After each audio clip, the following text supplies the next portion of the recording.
бойы болған сөзі жылмаң, кімді көрсем мен сонан бетті бастым, қатты састым, тұра қаштым жалма-жан. Естіген нәрсені ұмытпассыздыққа 4 түрлі себеп бар. Әуелі көкірегі байлаулы берік болмақ керек. Екінші, сол нәрсені естігенде я көргенде ғибрат алыну керек. Көңілденіп, тұшынып, ынтамен ұғу керек. Үшінші, сол нәрсені ішінен бірнеше уақыт қайтарып, көңілге бекіту керек. Төртінші, ой кеселді нәрселерден қашақ болу керек. Егер кез болып қалсан, салынбау керек. Ой кеселдері: уайымсыз салғырттық, ойыншы күлкішілдік, я бір қайғыға салыну, я бір нәрсеге құмарлық пайда болу. Осы түрлі нәрсе күллі ақыл мен ғылымды тоздыратуға нәрселер. Абай Құнанбаев, 31-ші қара сөз.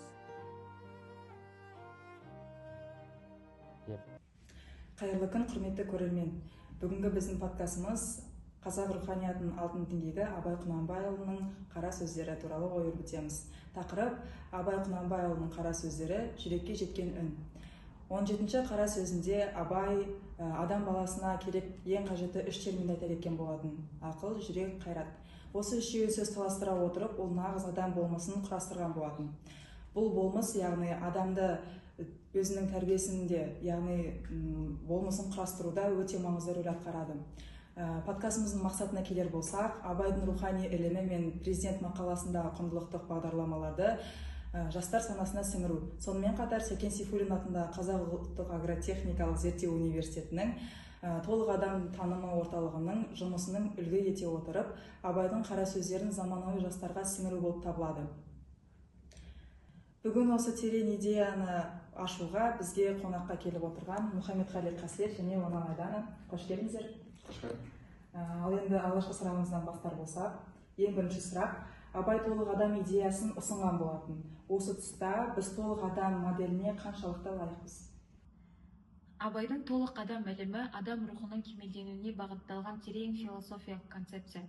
Абай айтады: ақыл, қайрат, жүректі бірдей ұста, сота толық боласын елден бөлек. Толық адам ақыл, жүрек, қайратты бірлестіре берген адам деп айтамын. Себебі бұл үш қасиетті адам жүрегінде сақтай білсе, онда ол адамдықтың көгіне көтеріледі. Бүгінгі қоғамда адам көбіне материалдық табысқа, мансап пен атаққа ұмтылады. Сондықтан Абайдың ілімі тек айтылған сөз емес, ол бүгінгі адамзатқа бағытталған рухани бағдар деп айтуға келеді. Жақсы, рахмет. Қара сөздерде жиі кездесетін мақтаншақтық, надандық, жалқаулық секілді мінездерді қазіргі таңда қандай формада көресіз? Абай сынға алған осы жалқаулық, мақтаншақтық, надандық бүгінгі қоғамда да басқа түрге еніп өмір сүріп келеді. Осы орайда жалқаулық қазір көбінесе рухани және зияткерлік жалқаулық түрде көрінеді.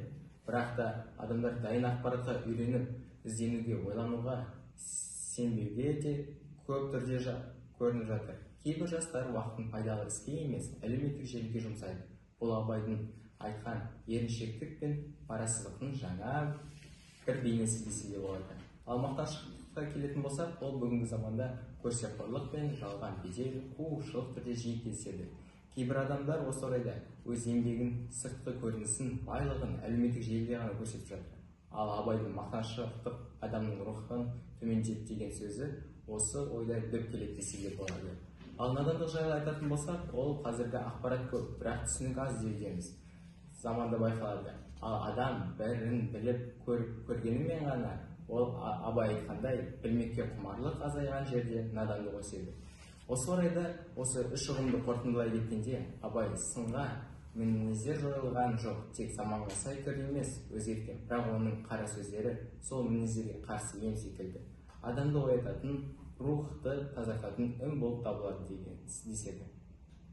Рахмет жауабыңызға. Енді келесі сұрақ Айдана сізге. Абайдың қара сөздерін қазіргі таңда жастарға жеткізудің қандай тәсілдерін ұсынар едіңіз? Оларға тек оқулықпен оқыту ғана жеткілікті ме? Жоқ, әрине, себебі бүгінгі жастардың таным арнасы экран және әлеуметтік желі арқылы ашылды. Және де осы тұста Абайды тек қана оқып, кітаптың бетінен ғана көру, ол шектеліп қойғандай болып есептеледі. Себебі қазіргі уақытта жастардың интеллектісі өте қатты жақсы дамыған, сондықтан да оларды абайды электронды форматта да көрсетуге болады.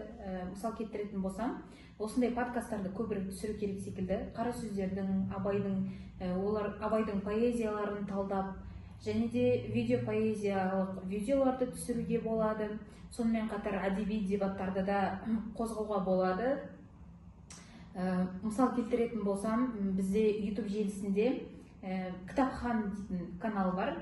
Сол желіде қазақ әдебиетінің шығармаларын бір подкастта, мысал келтіретін болсам, Дулат Исабеков, ол кісінің Гауһар тасын, Сүйекшісін, сол секілді кітаптарын аша біледі, оқырманды сол кітапты оқуға шақырады. Сол секілді абайдың қара сөздерін подкастқа қойып, қызықтыра беруге болады деп ойлаймын. Өте дұрыс айтасыз, жақсы ой негізінде.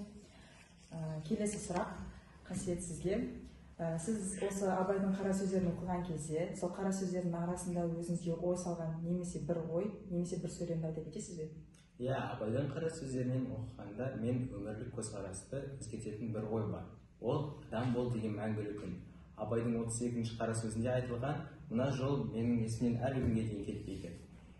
Ол адам бол деген мәңгілік күн. Яғни Абайдың 38-ші қара сөзінде айтылған мына жолдарын айта кететін болса, ол бізде жаңағы бірде адамның адамшылығы, ақыл мен жақсы ата, жақсы ана, жақсы құрбы, жақсы ұстаз болады. Бұл сөз мені көп ойландырды. Бұл тек жақсы адам болу ғана емес, жай ғана мінез, сыпайылық деп ойласа керек. Ал Абай арқылы сенім адам болу, үздіксіз еңбек, тәрбиелеу рухы екенін айта аламыз. Яғни осы орайда біз өмірге көзқарасты өзгертуін қазіргі істермен ең алдымен Аллахтың ар мен ұятты адал еңбегін ойлауға тырмысамыз. Яғни түзу адам ол тек қана өзіндік бастама ғана емес. Абайдың осы ойлары, яғни менің өмірге деген көзқарасым өзгерді.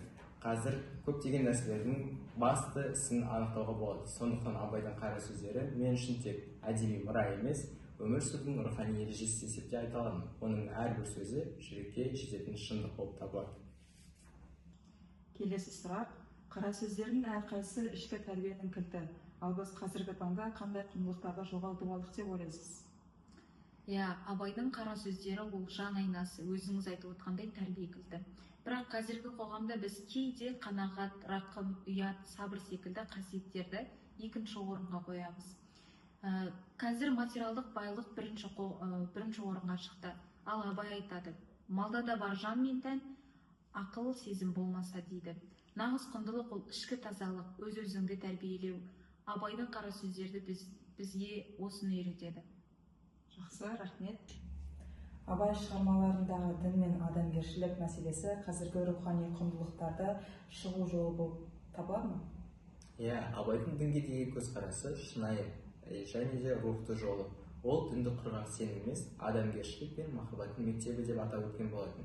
Бүгінгі қоғамда адамдардың көбі сыртқы дүниеге мән беріп, ішкі жан дүниені ұмытуда.